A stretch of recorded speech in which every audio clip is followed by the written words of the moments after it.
ಓಂ ಶ್ರೀ ನಾರಾಯಣಾಯ ನಮಃ. ಶ್ರೀ ಪುರುಷೋತ್ತಮ ಸ್ತೋತ್ರ. ಶ್ರೀ ವಿಷ್ಣು ಅಥವಾ ಶ್ರೀಕೃಷ್ಣನಿಗೆ ಪ್ರಮುಖವಾದ ಪುರುಷೋತ್ತಮ ಸ್ತೋತ್ರದ ಮಹತ್ವವು ಅಪಾರವಾದುದು.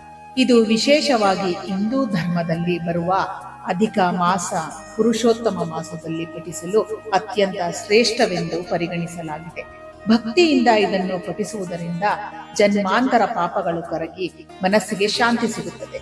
ಭಗವಂತನ ನಾಮ ಸ್ಮರಣೆಯು ಭಕ್ತರನ್ನು ಭವಬಂಧನದಿಂದ ಮುಕ್ತಗೊಳಿಸಿ ಮೋಕ್ಷದ ಆದಿಯನ್ನು ಸುಗಮಗೊಳಿಸುತ್ತದೆ. ಈ ಸ್ತೋತ್ರವನ್ನು ಪ್ರತಿದಿನ ಬೆಳಗ್ಗೆ ಅಥವಾ ಸಂಜೆ ನಿತ್ಯವೂ ಅಧಿಕ ಮಾಸದಲ್ಲಿ ಹೇಳುವುದರಿಂದ ಸಕಲ ಇಷ್ಟಾರ್ಥಗಳು ಸಿದ್ಧಿಸುತ್ತದೆ. ಓಂ ನಮಃ ಪರಮಾರ್ಥಾರ್ಥ ಸ್ಥೂಲ ಸೂಕ್ಷ್ಮಕ್ಷರಾಕ್ಷರ ನಿಷ್ಪ್ರಪಂಚಾಯ ಶಾಂತಾಯ ನಿತ್ಯಾಯ ನಿರಪಾಯಿನೇ ಸತ್ಯಾಯ ಸತ್ಯ ಧರ್ಮಾಯ ಸತ್ವಾಯ ಸತತಾಯ ಚ ಅಂತರ್ಯಾಮಿ ನೃಪಾಯಾದ್ಯಾಯ ಅನಂತಾಯ ನಮೋ ನಮಃ. ನಮಃ ಸಮಸ್ತ ಭೂತಾನಾಂ ಸಾಕ್ಷಿಣೇ ಕ್ಷೇತ್ರಜ್ಞಾಯ ಚ ಆತ್ಮನೇ ಸರ್ವಭೂತಾನಾಂ ಯೋಗಿನಾಂ ಪತಯೇ ನಮಃ.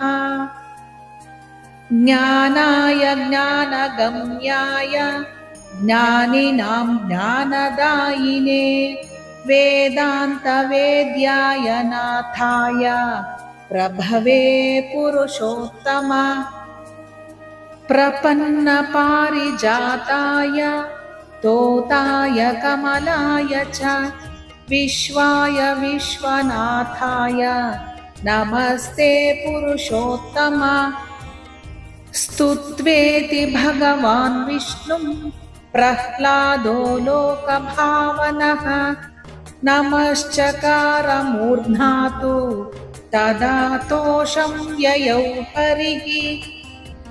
ಇತಿ ಶ್ರೀಮದ್ಭಾಗವತೆ ಮಹಾಪುರಾಣೆ ಸಪ್ತಮಸ್ಕಂದೆ ಪ್ರಹ್ಲಾದಕೃತ ಶ್ರೀ ಪುರುಷೋತ್ತಮ ಸ್ತುತಿ ಸಂಪೂರ್ಣಂ.